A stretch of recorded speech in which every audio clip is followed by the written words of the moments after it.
Carry on my wayward son. There'll be peace when you are done. Lay your weary head to rest. Don't you cry no more. Welcome to another episode of Action Video Game Talk. I'm your host, Scott Action Jackson. Thanks for joining me today, or tonight, or whenever you're watching or listening to this episode. And as you can tell by hearing me, I have a major head cold, which is one of the reasons why it's taken me so long to get around to making a few of these episodes. So I do have a list of news articles to go through, so I guess I'll try to get to it. Dragon's Dogma did not have a true online component when it came out in 2012, but now the open world action RPG is getting the full treatment thanks to Dragon's Dogma Online, which has been announced by Capcom for Japan. According to a reveal on Japanese magazine Famitsu, Dragon's Dogma Online is scheduled to come out this year for PlayStation 4, PlayStation 3, and PC. It's free to play, and it will have microtransactions. The game also contains the AI pawns of the original title, and adds 4-player multiplayer support. There's no word on Capcom's plan for another single-player title in the series. So in the previous article I covered, maybe like 2 or 3 episodes ago, I talked about how there was leaked a possible Dragon's Dogma Online game. Now, this confirms that there is a Dragon's Dogma Online coming out. Currently, it's only announced for Japan, and it will be free to play. It's going to be for PlayStation 4, PS3, and PC. Now, it could at some point be brought over here to the US, considering that it does have a bit of a following here. A lot of people do like these free-to-play online MMO games, so yeah, it'll probably be a success over here if and when they bring it over. Because right now it says this year it's going to be in Japan. So if it's not going to be this year, or maybe like the end of this year, I'd say maybe the following year, it'll come over here in the US. With Mortal Kombat X's hotly anticipated April release fast approaching, the character reveals are starting to flow with greater frequency from developer NetherRealm Studios. Katana and Kung Lao showed up recently, and now Reptile. As you will see in the video trailer, many of the lizard-like combatants' favorite moves have returned, and his first fatality, well, you should just see it for yourself in the video. But let's say that fans of the end of Raiders of the Lost Ark will be pleased. It's no wonder why Kung Lao now has a quarrel with Reptile. Hearing that Reptile is part of Mortal Kombat X isn't really that surprising. I mean, there are going to be many of the original characters trying to return for the Mortal Kombat X game. Then again, there's going to be so many, well, maybe a handful of original, newly created characters too. Now, for anybody who probably remember Reptile, you mostly remember him as looking like a green version of Scorpion and Sub-Zero from the original games. Now, on this trailer, Reptile looks extra creepy and more reptilian. And the fact that his finisher has more or less you melting your face off and smashing it in really boosts up the creepy level.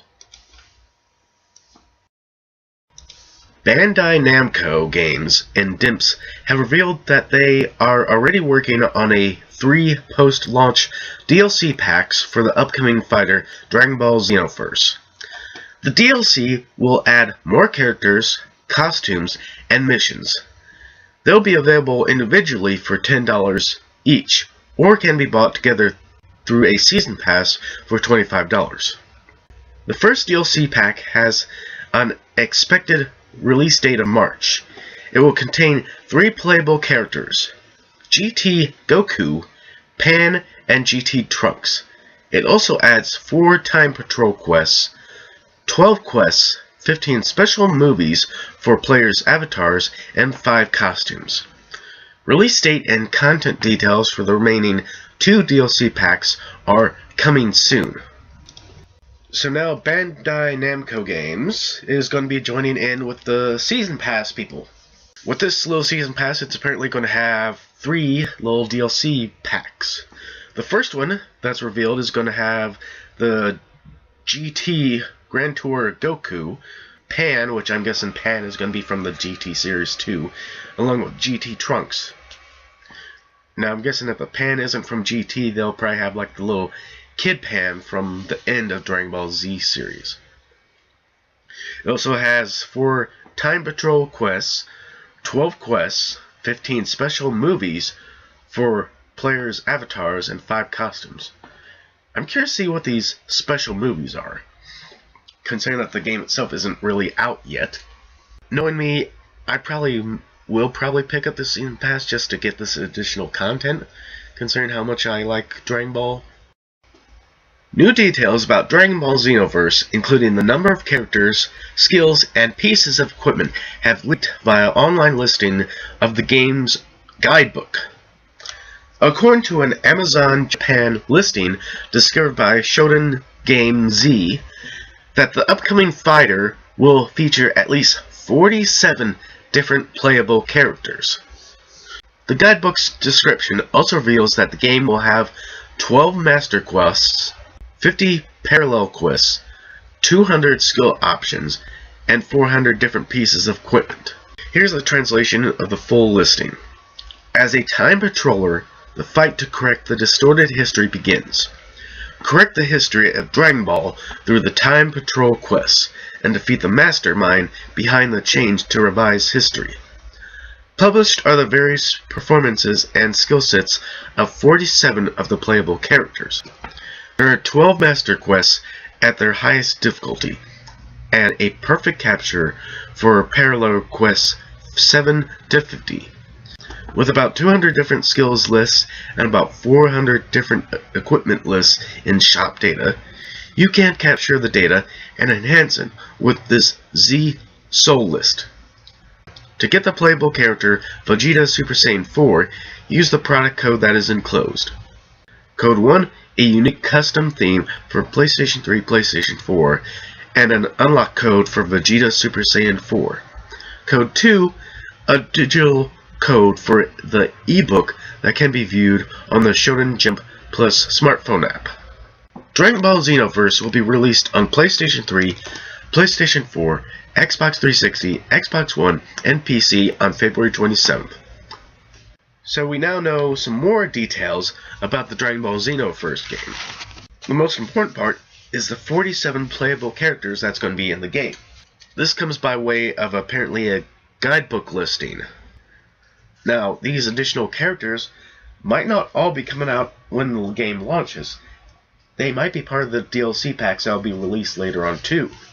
But of course they go into the other details too, like the equipment, the skills, and then this Z Soul list, whatever that's going to be. And then there's supposed to be a code in this book for Super Saiyan 4 Vegeta, which I'm guessing you'll find a way to unlock him later on. And all these different quests, master quests, parallel quests. But I'm sure once we find out more about the actual English guidebook, if there's going to be an English guidebook, there'll probably be, some additional information there too, because this is just listed for the Amazon Japan for their little guidebook for the game. So ours can be different. Well, that does it for this episode of Action Video Game Talk. Once again, thanks for joining me today, or tonight, or whenever you're watching or listening to this episode. And again, sorry about the way I sound. Got a head cold, and it makes me sound effed up. Later on, I will have the separate clips up if you want to check those out.